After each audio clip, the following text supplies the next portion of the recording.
À l'époque du Bouddha historique, les moines avaient pour habitude de méditer dans des cimetières ou en contact avec des mourants, afin de bien comprendre la notion d'impermanence, Mujo, la fugacité de la vie, la fugacité de la conscience.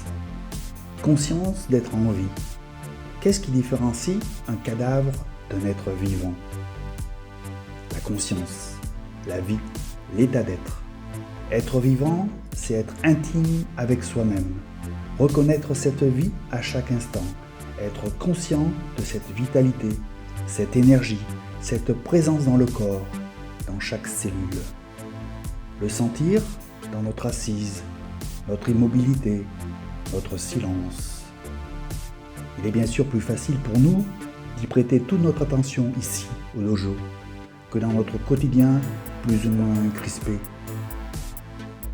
Mais même si c'est parfois difficile, voire impossible certains jours, la vie, la conscience est toujours à l'œuvre dans notre corps.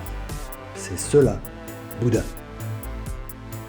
Ce n'est pas avec les mots que nous pouvons devenir intimes avec nous-mêmes, mais par l'expérience, en demeurant dans le silence de notre propre esprit, en observant ce qui apparaît et disparaît, les sons alentours, les pensées, les images, les sensations du moment.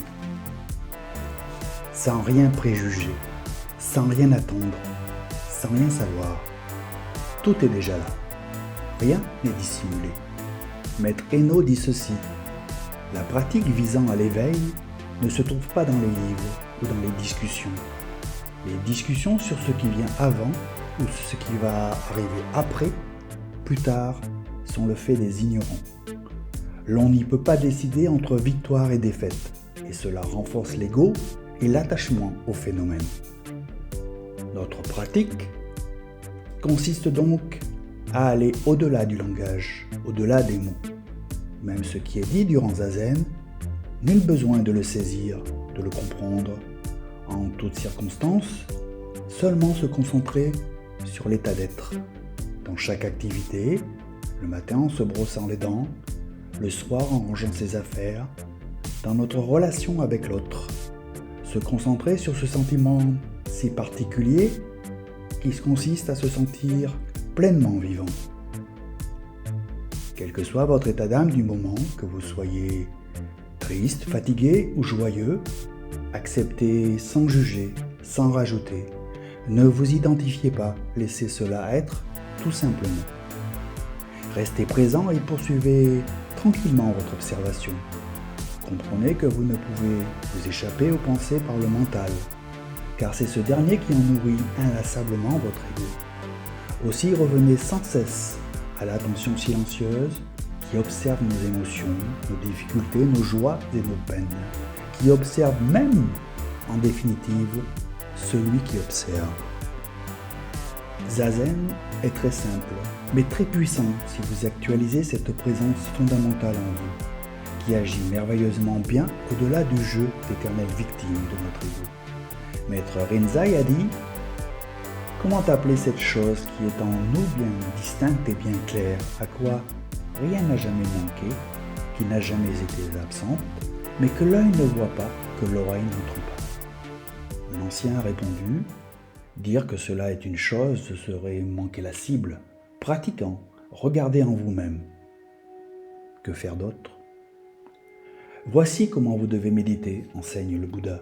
Le monde est dans l'esprit, une idée à laquelle le mot monde a été attaché. Voyez-le comme un rêve. Au-delà de cette pensée, de ce rêve, il y a le mystère d'être. Durant Zazen, nous pouvons laisser mourir le passé à chaque instant. Il n'est pas utile pour être pleinement présent, seulement être pleinement attentif, être intime avec sa propre présence. Qu'est-ce qui nous donne la capacité d'éprouver des sensations, de vivre des expériences, d'interagir avec le monde, de créer du karma? Qu'est-ce qui nous distingue d'une personne morte? Le sentiment d'être, la pure conscience de la présence de soi dans le silence. Cette conscience imprègne notre corps en ce moment même. Dans cet amas de chair rouge, écrit encore Maître Rinzai, il y a l'homme vrai, sans situation, sans passé, sans futur, éternel. Il y a ce formidable état d'être, la nature de Bouddha. Il y a notre vrai visage, celui d'avant notre naissance. C'est cela le samadhi, le parfait équilibre, la grande sagesse. Ce n'est pas un état spécial au-delà de notre portée.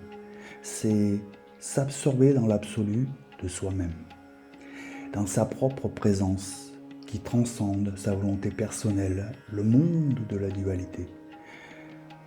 Dans cet amas de chair rouge, il y a un être vrai. Trouvez-le par vous-même.